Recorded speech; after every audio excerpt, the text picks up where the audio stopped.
Maria Williams stepped into the courthouse, feeling the weight of the day already pressing down on her. As she rushed through the narrow hallway toward the courtroom doors, she could hear the sound of the judge's gavel echoing in the distance. The low hum of conversations filled the air, but none of that mattered to her at this moment. Her only thought was to get inside before the doors closed. She had been running late that morning after an unexpected delay on the highway, and her mind had been consumed with the case she was about to present. She had prepared for weeks, and she needed to be sharp. But now that she was here, there was no time for any of those thoughts. She could feel the seconds slipping by with every step, and she quickened her pace as much as her heels would allow her. The door swung open just as the bailiff called for everyone to rise. Maria hesitated for a brief moment before stepping inside. Her eyes scanning the room quickly, she saw the familiar faces of the other attorneys and a few clients, all of them sitting still like statues in the wooden pews, their eyes darting toward her entrance. She could feel them watching her, but she didn't let it throw her off. She was used to being the only black woman in a room full of predominantly white faces, but today it felt different. It wasn't just the late arrival or the way the room had gone quiet as soon as she stepped in. It was something else, something far heavier. The eyes on her felt more like judgment than curiosity. Her gaze landed on the bench where Judge William Thompson sat, his posture rigid as ever, his eyes scanning the courtroom with an air of authority. He was known for his unyielding stance when it came to punctuality and discipline, and she had always respected that part of him. But today, as he looked up at her, his expression didn't soften. He didn't offer a greeting or a nod of acknowledgement. Instead, his eyes narrowed, and she could feel the weight of his disapproval settling over her like a dark cloud. As she walked to her seat in the front row, she could feel the tension rising. She had hoped that maybe her late arrival wouldn't draw attention, but it seemed impossible to avoid now. All eyes were on her. Every step she took was measured and deliberate.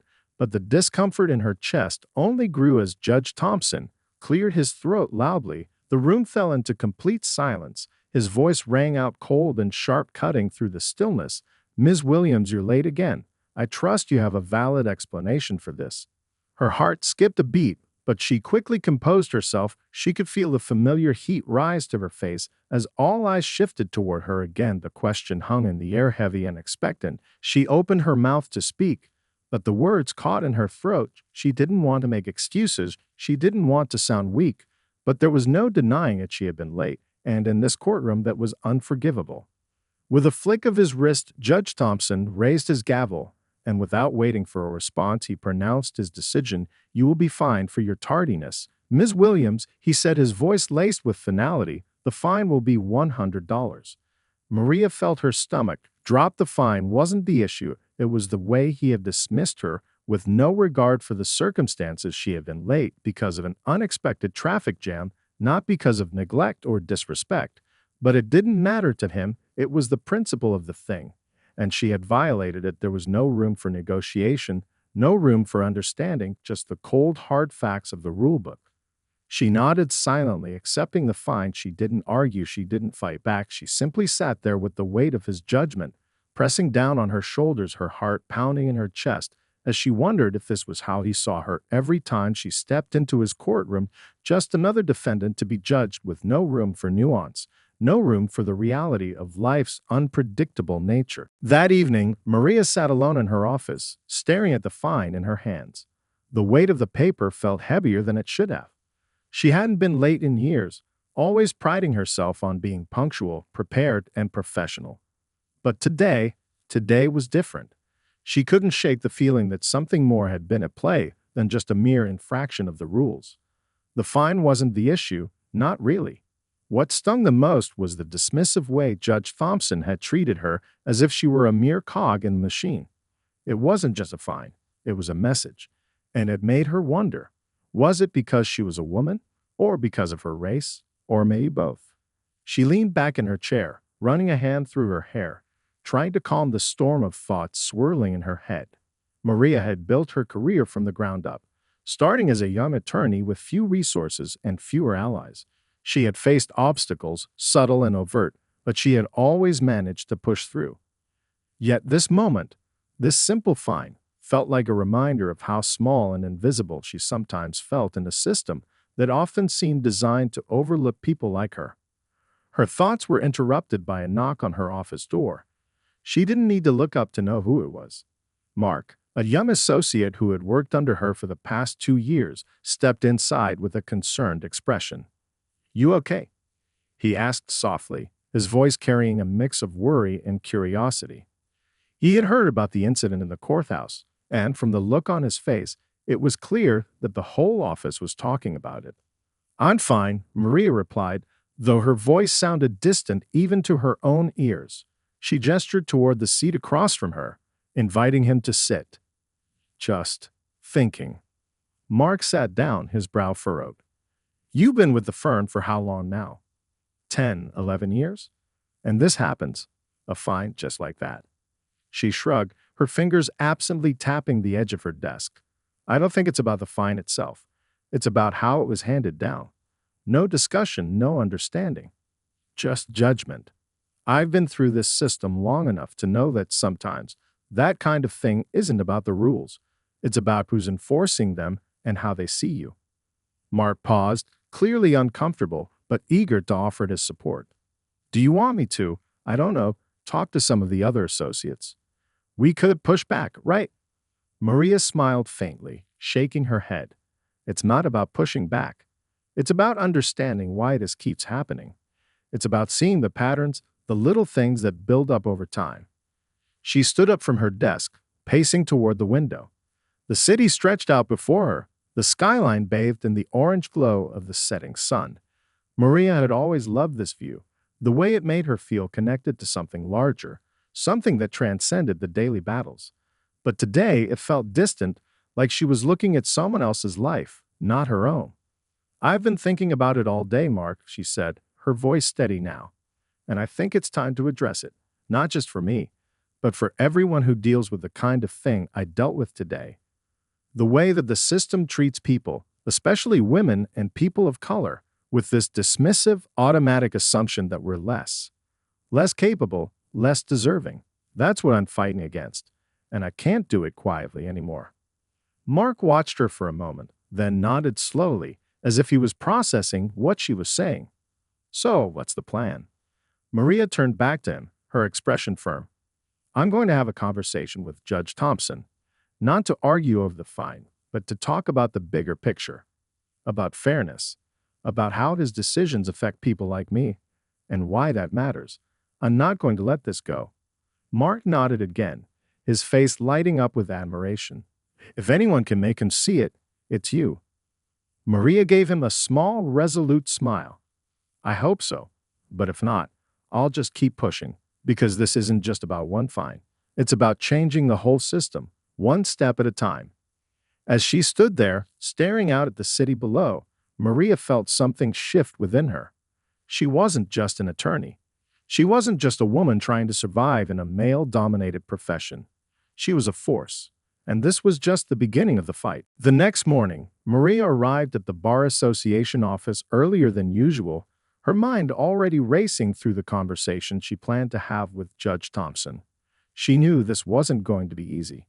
He was a man of conviction, set in his ways, and she could already imagine how the conversation might unfold. But she was determined. If she didn't speak up now, nothing would change.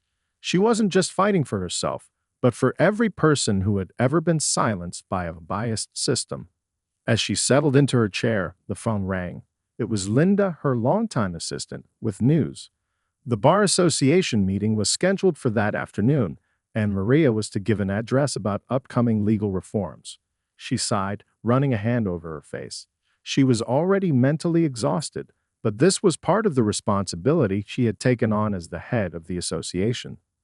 The weight of the position was heavy, but it was also a platform, a powerful tool she could use to bring about the change she desperately wanted to see. When Maria arrived at the meeting, she could feel the shift in the room the moment she walked in.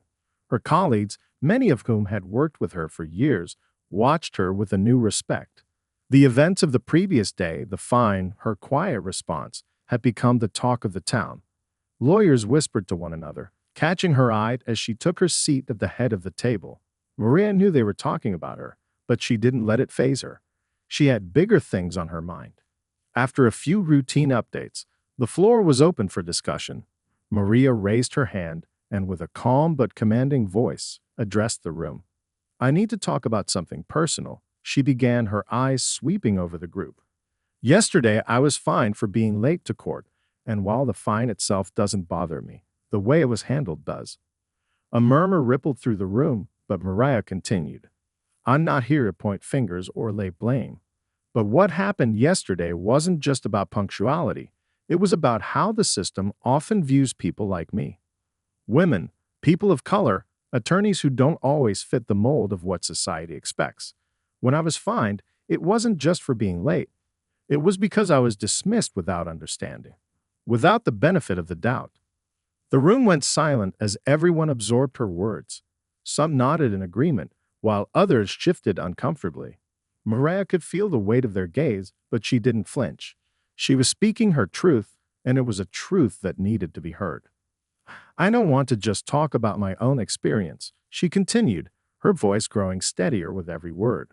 I want to address something bigger.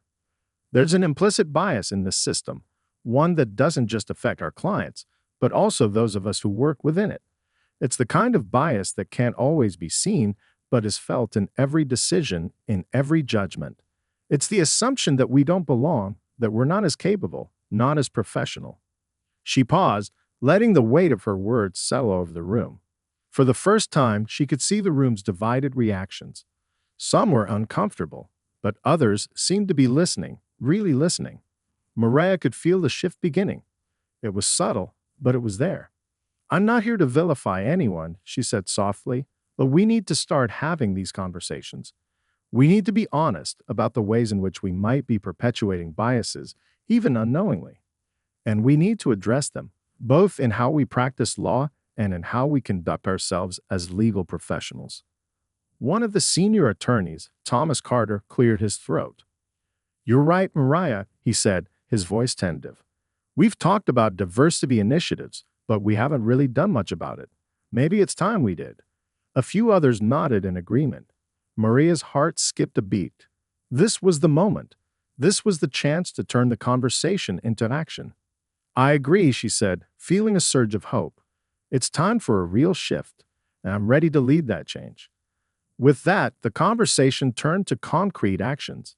Maria proposed workshops on unconscious bias, greater oversight on judicial conduct, and the creation of an accountability board to monitor and address issues of racial and gender inequality in the courtroom.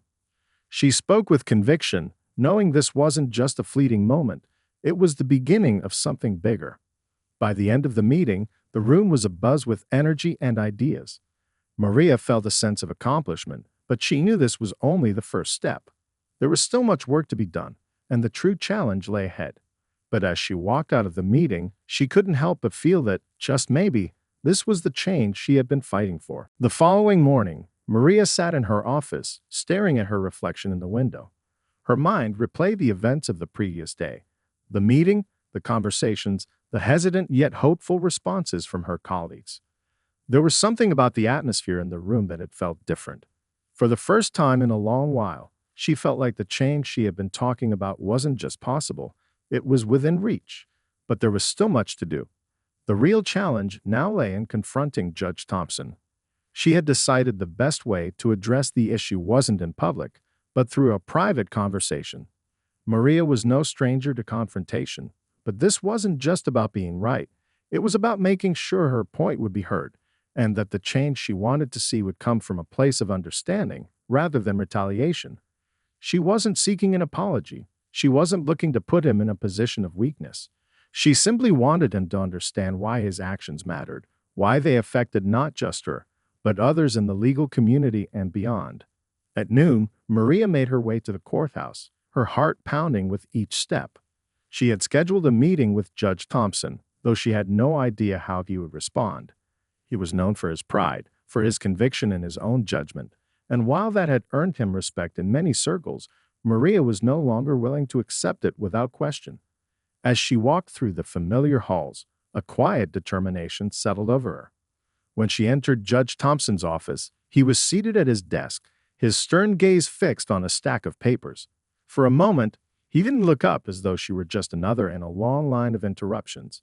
But then, After a long silence, he finally glanced at her over his glasses. "Ms. Williams," he said, his voice as formal as ever. "What can I do for you?" Maria took a deep breath, steadying herself before she spoke. "Judge Thompson, I wanted to talk about the fine." He raised an eyebrow but didn't speak. She continued, "I understand that you're upholding the rules, and I have no issue with that. But what concerns me is the way the fine was imposed. There was no room for understanding, no conversation about the circumstances that led to my being late." Judge Thompson sat back in his chair, his arms folded across his chest. "Ms. Williams," he said, his voice measured, "the rules are the rules. You know this as well as I do. Time is a precious commodity in this courtroom. Punctuality is not a suggestion, it's a requirement." "I understand that," Maria replied, her tone calm but unwavering. "But sometimes life doesn't go according to plan. Traffic delays, weather issues, personal matters, these things happen. I've been practicing law long enough to know that no one is immune to the unexpected. What concerns me is that when these things happen, we're often judged not on the situation, but on how others perceive us." There was a long silence, the tension in the room palpable. Judge Thompson shifted slightly in his chair, but said nothing. Maria pressed on, her voice steady. "I'm not asking for special treatment. What I am asking for is fairness. Understanding. A chance for us to be seen as more than just a late lawyer or a statistic. I'm asking for the opportunity to explain before being judged." He leaned forward, his fingers tapping lightly on the surface of his desk. Maria could tell that he was thinking, weighing her words carefully. For a moment, the hard lines of his face softened, just slightly. "You're saying I was too quick to judge?" Maria nodded. "Yes, and I think you know that. You're not the first to dismiss someone's actions based on assumptions. And that's not just about me. It's about all the people who come before you. People who may not have the same privilege, the same opportunities to explain themselves." Judge Thompson didn't respond immediately. Instead, he let the words hang in the air between them, as if they had created a new understanding between the two. Finally, he spoke again, his voice quieter this time. "I've been doing this for a long time, Ms. Williams, but you're right. Sometimes I forget that the people in my courtroom aren't just cases. They're human beings with lives, with stories I don't always see." Maria felt a flicker of hope rise within her. This wasn't a full admission of guilt, nor was it an apology. But it was something. It was a crack in the foundation, a moment of vulnerability. And that was enough for her to build on. "I appreciate you listening, Judge," she said, her voice softer now. "I'm not asking for anything extraordinary. Just for us to do better, to see the humanity in each other, especially when we're the ones holding the power." There was another long silence, but this time it felt different. This time, the room wasn't heavy with judgment. It was heavy with the possibility of change. "I'll consider what you've said," Judge Thompson replied after a moment, his voice tinged with thoughtfulness. "And I'll think about how I handle these situations moving forward." Maria nodded, standing to leave. "Thank you, Judge Thompson. That's all I ask." As she walked out of his office, her heart still beat fast, but it was no longer from anxiety. There was something stirring inside her, something that had been missing for a long time. This conversation wasn't the end. It was just the beginning. The next few days passed in a blur of meetings, phone calls, and preparations for her upcoming cases. But Mariah couldn't shake the feeling that something had shifted within her, and not just in her professional life.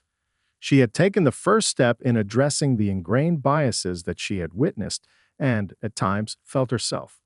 The conversation with Judge Thompson had opened a door, a crack in the system she had long known existed, but never quite had the courage to confront head-on. Now, it felt as though the door might be ready to open fully, but she wasn't sure what was waiting on the other side. As the week wore on, Maria's colleagues at the Bar Association continued to discuss the changes she had proposed. Workshops on unconscious bias were scheduled, and a new initiative aimed at increasing diversity within the association's leadership was beginning to take shape. But even as she worked to rally support for these projects, her mind kept returning to that conversation with Judge Thompson. His acknowledgement of the issue had been small, but it was a start. The problem, she realized, wasn't necessarily that the system was entirely broken. It was that it operated in a way that kept people from seeing beyond the surface, from seeing the full humanity of those involved. One afternoon, as she was reviewing some documents in her office, the phone rang. It was Linda, her assistant, with a message she hadn't expected. "Maria, Judge Thompson is on a line. He wants to speak with you." Her stomach tightened. She had been waiting for a follow-up, but she hadn't expected it to come so soon. She picked up the phone, her voice calm but wary. "Judge Thompson, how are you?" There was a brief pause on the other end of the line before he spoke. "Ms. Williams, I've been thinking a lot about our conversation the other day, and I'd like to meet with you again, if you have the time." Maria felt her pulse quicken. "Of course, Judge. I'd be happy to." The meeting was set for the next day, and Maria spent the night wondering what this new conversation would bring. Had her words made an impact? Or was he simply indulging her in some attempt at placating a woman who had questioned his authority? Whatever his motives, Maria was determined to remain focused. This wasn't about him. It was about the broader issue, the systemic biases that had so often gone unchecked. The following morning, she arrived at the courthouse and walked up to Judge Thompson's chambers, feeling both eager and uncertain. She had a plan in mind, but she knew it was just as much about listening as it was about speaking. When she entered his office, she found him sitting behind his desk, looking more contemplative than usual. He motioned for her to take a seat. "Thank you for meeting with me again, Ms. Williams," he said, his tone different than it had been during their previous conversation. There was something more open about him now, something less rigid. "I've had some time to reflect on what you said, and I want to acknowledge that you were right." Maria raised an eyebrow, taken aback by his admission. "Right about what, Judge?" "About the way I handled your situation," he said, his voice steady but quieter than before. "I was too quick to judge you based on something as trivial as your punctuality. I didn't take the time to understand the circumstances, nor did I consider how my actions might impact you beyond the fine. I regret that." Maria sat back, absorbing his words. This wasn't an apology, but it felt close enough to one that she could finally allow herself to breathe easier. This was the first step in him recognizing the human element in his decisions, and she couldn't deny that it felt like a victory. "I appreciate your honesty, Judge," she said, her voice sincere. "And I understand that change takes time. It's not about perfection, it's about progress." He nodded slowly, then leaned forward slightly. "I've also been thinking about the system as a whole, about how it affects people like you, people who often go unnoticed or unheard. I'm willing to start reevaluating how I approach these situations in the future, taking a more thoughtful, individualized approach." Maria felt a surge of hope. "That's all I'm asking for, Judge. A little more understanding, a little more room for nuance. People shouldn't be judged only by their mistakes, but by their full context, their stories." He exhaled deeply, his gaze softening. "I can't promise that I'll be perfect, but I'll certainly try." Maria offered a small, appreciative smile. That's all anyone can ask for. As she left Judge Thompson's office, a strange sense of satisfaction washed over her. The conversation hadn't solved everything, but it had made a difference. It had been the catalyst for something bigger, something that could ripple outward and affect more than just her case. Maria knew that there would be more work to do, more people to convince, more barriers to break down. But today, she felt a renewed sense of purpose. One conversation had planted a seed, and she was ready to see it grow. She walked down the courthouse hall with her head held high, determined more than ever to continue fighting for change. The weeks that followed were a whirlwind. Maria's conversation with Judge Thompson had set something in motion, but she quickly realized that shifting the system would require more than just a few candid discussions. Her proposal to address biases in the courtroom and legal profession had gained momentum, but there were still many hurdles to overcome. Not everyone in the legal community was on board with the changes she was advocating for. Some resisted, arguing that these issues were better handled outside of the courtroom in more informal settings. Others, more subtle in their opposition, preferred to dismiss the idea altogether, claiming that bias was merely a byproduct of individual behavior, not something ingrained in the system itself. But Maria wasn't deterred. She was used to pushing against resistance, even when it felt overwhelming. Her goal wasn't to be liked, it was to be heard. And the more she spoke about the importance of systemic change, the more allies she found, both within and outside the Bar Association. Slowly, she began to see a shift in the way people were talking about diversity, equality, and fairness in the legal profession. What had once been uncomfortable topics were now becoming part of the regular conversation. One evening, after a particularly grueling meeting about the new diversity initiatives, Maria sat in her office and reviewed the feedback from the session. The discussions had been lively, but she could feel that some of her colleagues were still hesitant. They liked the idea of diversity, but when it came to confronting uncomfortable truths about their own biases, many were less enthusiastic. She couldn't blame them. Change was difficult, especially when it meant confronting one's own complicity in the system. But for Maria, the urgency was personal. Every time she sat in a courtroom, she was reminded of how important this work was. Every time she walked into a room full of mostly white, mostly male attorneys, she felt the weight of the invisible barriers that still existed. And it wasn't just for her. It was for the countless others who faced even more overt obstacles. She had seen enough to know that it wasn't just about gender or race. It was about power, privilege, and access. She took a deep breath, pushing her thoughts aside for the moment. There would be time to reflect later. For now, she needed to focus on the next step. A meeting with the Bar Association's board was scheduled for the following week, and Maria was preparing to present her most comprehensive proposal yet. This time, she was going to push harder. She had a vision of a legal system that didn't just acknowledge diversity, but actively promoted it. She wanted a system where every individual who walked into a courtroom, regardless of their race, gender, or background, could be assured that their voice would be heard and respected. The night before the board meeting, Maria couldn't sleep. She knew that this was the moment. If she could convince the board to move forward with her proposal, it could lead to real changes. If not, it might mean going back to the drawing board, trying to convince people who weren't yet ready to hear her message. Either way, she was ready to give it everything she had. The next morning, Maria arrived at the Bar Association headquarters, dressed in her usual professional attire, but today, her confidence felt different. She was more than just an attorney. She was a leader. As she walked into the conference room, the other board members greeted her, their faces a mixture of curiosity and skepticism.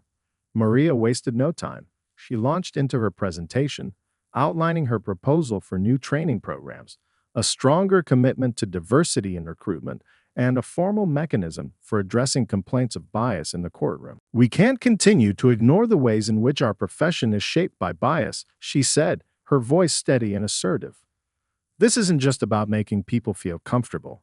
It's about creating a fair and just system, one where everyone has an equal opportunity to succeed, no matter where they come from or what they look like. We have the power to set the tone, to lead by example.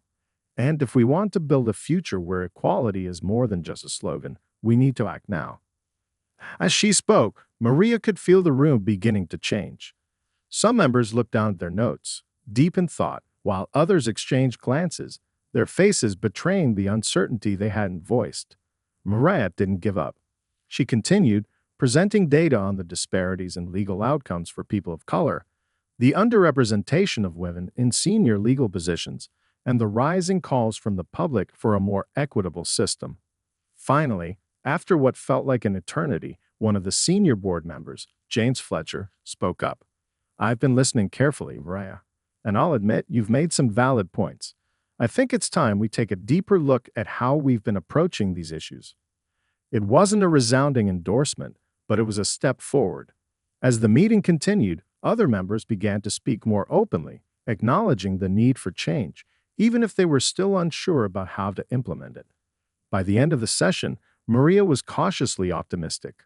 The board had agreed to form a subcommittee dedicated to exploring the proposals in greater detail, which meant her work was far from done, but it was progress. As she walked out of the meeting, she took a deep breath, feeling a mixture of exhaustion and exhilaration. She had taken another step forward, but the road ahead was long. There were still many obstacles to overcome, many battles to fight. But as Maria stepped into the bright sunlight, she knew one thing for sure. She wasn't going to stop. Not now, not ever. The fight for justice was just beginning. Weeks passed, and Maria continued to work tirelessly. The subcommittee within the Bar Association had been established, and although progress was slow, there were encouraging signs that change was on the horizon. More and more members of the legal community were beginning to recognize the necessity of diversity and fairness in the courtroom. It wasn't just about meeting quotas or checking boxes, it was about creating an environment where justice could be truly equitable. But Maria knew that real transformation required a cultural shift, and that wouldn't happen overnight. Despite the growing support, there were still many moments of frustration. The subcommittee's meetings often seemed to get bogged down in technicalities and procedural delays. It wasn't that people weren't committed, they just didn't always know where to begin. Maria had anticipated this. Change, especially in an entrenched system like the legal profession, was never easy. One late afternoon, as Maria was leaving the office, she received an unexpected call from an old colleague, Jenna Harris. They had worked together in the early years of Maria's career, and Jenna had since moved into private practice. "Maria, I need to talk to you." Jenna's voice was urgent. "I've been following everything you've been doing with the Bar Association, and I need to tell you something. It's important." Maria's curiosity piqued, and she agreed to meet Jenna the following day. When they sat down over coffee, Jenna didn't waste any time getting to the point. "You're making waves, Maria," Jenna said, her voice low, glancing around as if to make sure no one was listening. "And I think that's great, but I need you to be careful." Maria furrowed her brow. "What do you mean?" Jenna hesitated before speaking again, her tone more serious than Maria had ever heard it. "I know you think you're making a difference, and you are. But there are powerful people who don't want this change, and they're not just going to let it happen. There are risks involved, Maria. Real ones." Maria sat back, her pulse quickening. "What are you talking about, Jenna?" Jenna leaned in. "I've heard whispers. People on the inside who feel threatened by what you're doing. They're not going to just stand by and watch as you disrupt the system. You've already made a lot of enemies, whether you realize it or not." Maria felt a pang of unease but tried to steady her emotions. "I'm just trying to bring about change, Jenna. That's all. It's not about making enemies." "I know," Jenna said with a sigh. "But not everyone sees it that way. You're challenging years of tradition, Maria, and some people won't take kindly to that." She paused, letting the words hang in the air. "I just want you to be careful. There's a lot at stake." Maria didn't respond right away. She hadn't expected such a warning. She had known that the work she was doing wasn't going to be easy, but hearing Jenna's concerns put things into sharper focus. She was up against a system that had been built over decades, centuries, even. People didn't just change their views on a whim. And even if the majority of her colleagues supported her, there were always those who preferred the status quo. As the days wore on, Maria couldn't shake Jenna's warning. She had always known that challenging an established system wasn't without risk, but hearing about the undercurrents of opposition made her more cautious. It wasn't just about pushing for policy changes anymore. It was about protecting herself and the progress she had made. Yet, despite the tension in the air, Maria couldn't back down. She had come too far to be intimidated. Her resolve only grew stronger. She had spent her entire career fighting for justice, and now that she was in a position to make real change, there was no turning back. The stakes were higher than ever, but so was her determination. The next Bar Association meeting would be critical. There were discussions scheduled on new initiatives, including the implementation of a mentorship program for underrepresented groups in law. The pressure was mounting, and Maria knew that if she could push these initiatives through, it would be a major step forward. But with every step, the shadow of opposition grew longer. As Maria prepared for the meeting, she couldn't help but reflect on everything she had learned in the past few months. She had thought that change was something that happened in a straight line, something predictable, a goal that if you worked hard enough, you could simply reach. But now she realized that change was messy. It was full of setbacks, complications, and unexpected challenges. But that was part of the journey. and no matter how difficult it became, she wasn't going to stop fighting. The meeting loomed ahead, but Maria felt a surge of confidence. She had prepared for this moment for years. She had earned the right to be here, and no matter how many obstacles lay in her path, she would face them head on. The fight was far from over, but she was ready. The change she sought wasn't just a dream, it was becoming a reality. The day of the Bar Association's meeting arrived, and Maria walked into the conference room with a quiet but unwavering confidence. The air was thick with anticipation, a mixture of nervous energy and cautious optimism. She had been preparing for this moment for months, refining her arguments, gathering data, and speaking to those who supported her cause. But now, it all came down to this single meeting, this one chance to move her initiatives forward. As she entered the room, she noticed a familiar sense of tension. There were the usual board members, many of whom had expressed support for her ideas, but there were also those who had remained silent, who hadn't fully committed to the changes she had been advocating for.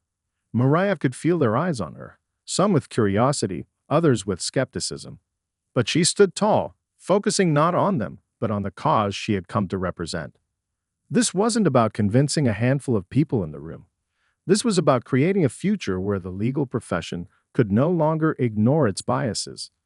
The meeting began, and Maria found herself speaking before the board, outlining the changes that were already in motion. Diversity workshops had been scheduled for every department in the association, and a pilot mentorship program for underrepresented law students was set to begin. The initiatives were gaining traction, but Maria knew that the real test was whether they would be integrated into the core of the Bar Association's operations. "I've been speaking about fairness and diversity for months now," she said, her voice steady but impassioned. "But today it's time to take action. We've heard the concerns from many of you, and we've discussed the possible impact of these changes.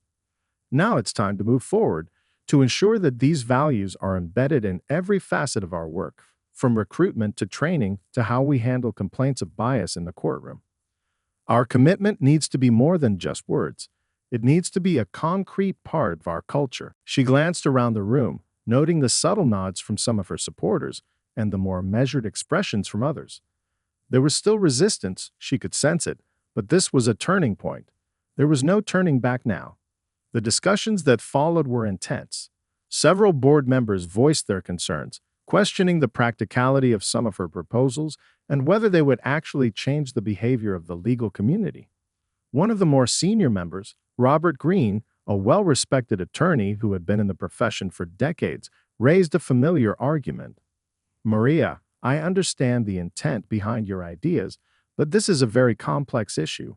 Can you honestly expect a few workshops and mentorship programs to change a profession that has been built on centuries of tradition? These kinds of efforts might be well-meaning, but I'm not sure they will make the lasting impact you're hoping for." Maria listened carefully before responding. She had prepared for this moment, knowing that some people would question the effectiveness of her proposals. "Robert, I respect your experience, but the tradition you're talking about has excluded many people for far too long. What we've been doing hasn't worked. The statistics speak for themselves. Lawyers of color, women, and other marginalized groups continue to face barriers that others don't. What I'm proposing isn't a silver bullet, but it's a start to undoing the harm that's been done over generations. And if we don't act now, nothing will ever change." There was a silence in the room as her words lingered. Mariah could see that some of her colleagues were starting to reconsider their position. The momentum in the room was shifting. They were beginning to see that change wasn't just an idealistic dream, it was a necessity. The weight of history, the legacy of exclusion, was too heavy to ignore any longer. A few moments later, James Fletcher, the senior board member who had supported Maria from the beginning, stood up. "I think we've heard enough," he said, his voice firm but understanding. "I've seen the data and I've listened to Maria. I believe it's time to take the next step. I propose that we move forward with the proposed initiatives, starting with the mentorship program and the workshops. We'll also allocate funds to ensure that these programs are sustainable in the long run." The room went quiet for a moment, and then, one by one, other board members began to speak in favor of the proposal. The shift in the room was undeniable. Maria had done it. She had not only convinced them of the importance of these changes, but she had also moved them to action. When the vote was finally called, the result was a resounding yes. The initiatives would move forward. The Bar Association was taking the first steps toward creating a more inclusive, equitable legal community. As the meeting adjourned, Maria felt a wave of relief wash over her, followed by a surge of pride. This was only the beginning, but it was a monumental first step. She had pushed through the resistance, fought for what she believed in, and emerged victorious. There would be more work to do, many challenges to overcome, but Maria was ready. She stepped outside into the crisp air, taking a moment to breathe in the sense of accomplishment. The road ahead would be long, but she knew that the work she was doing was making a difference. She had changed the conversation, and now she was helping to shape the future of the legal profession. As she walked away from the Bar Association headquarters, she smiled to herself, knowing she had only just begun.